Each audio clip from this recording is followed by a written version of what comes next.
ಯಶವಂತಪುರ ವಿಧಾನಸಭಾ ಕ್ಷೇತ್ರದ ನಮ್ಮ ಪಕ್ಷದ ಅಧ್ಯಕ್ಷರು ಮತ್ತು ಹಿರಿಯ ಶಾಸಕರು ಇವತ್ತು 67 ವಸಂತಗಳನ್ನ ಪೂರೈಸಿ 68ನೇ ವಸಂತಕ್ಕೆ ಏನೋ ಪಾದಾರ್ಪಣೆ ಮಾಡಿದ್ದಾರೆ. ನಮ್ಮ ಈ ಭಾಗದ ನಾಯಕರಾದಂಥ ಜವರಾಯಣ್ಣವ್ರಿಗೆ ಹುಟ್ಟುಹಬ್ಬದ ಶುಭಾಶಯಗಳನ್ನು ತಿಳಿಸ್ತಾ, ಏನು ಅವರು ಈಗಾಗಲೇ 4 ಚುನಾವಣೆಗಳಲ್ಲಿ ಅವರಿಗೆ ಹಿನ್ನಡೆ ಆಗಿದೆ. ಆದರೆ ಅವರು 4 ಚುನಾವಣೆ ಹಿನ್ನಡೆ ಆದರೂ ಸಹ ನಿರಂತರವಾಗಿ ಯಶವಂತಪುರ ವಿಧಾನಸಭಾ ಕ್ಷೇತ್ರದಲ್ಲಿ ಪ್ರಾಮಾಣಿಕವಾಗಿ ಜನರ ಸೇವೆಯನ್ನು ಮಾಡ್ತಾಯಿದ್ದಾರೆ. ಜನರ ಕಷ್ಟಗಳಿಗೆ, ನಮ್ಮ ಕಾರ್ಯಕರ್ತರ ಕಷ್ಟಕ್ಕೆ ಸ್ಪಂದಿಸ್ತಕ್ಕಂಥ ಕೆಲಸವನ್ನು ಮಾಡ್ತಾಯಿದ್ದಾರೆ.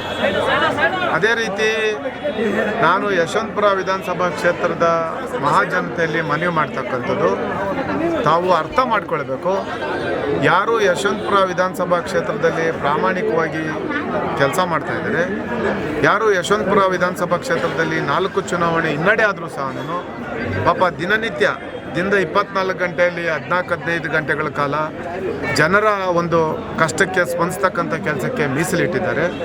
ಅವರಿಗೆ ಜನ ಈ ಬಾರಿ ನಮಗೆ ವಿಶ್ವಾಸ ಇದೆ, ಅವ್ರಿಗೆ ಆಶೀರ್ವಾದ ಮಾಡ್ತಾರೆ ಅಂತೇಳಿ ನಾನು ಆ ತಾಯಿ ಚಾಮುಂಡೇಶ್ವರಿಯಲ್ಲಿ ಕೇಳ್ಕೊಳ್ತಕ್ಕಂಥದ್ದು ಇಷ್ಟೇ.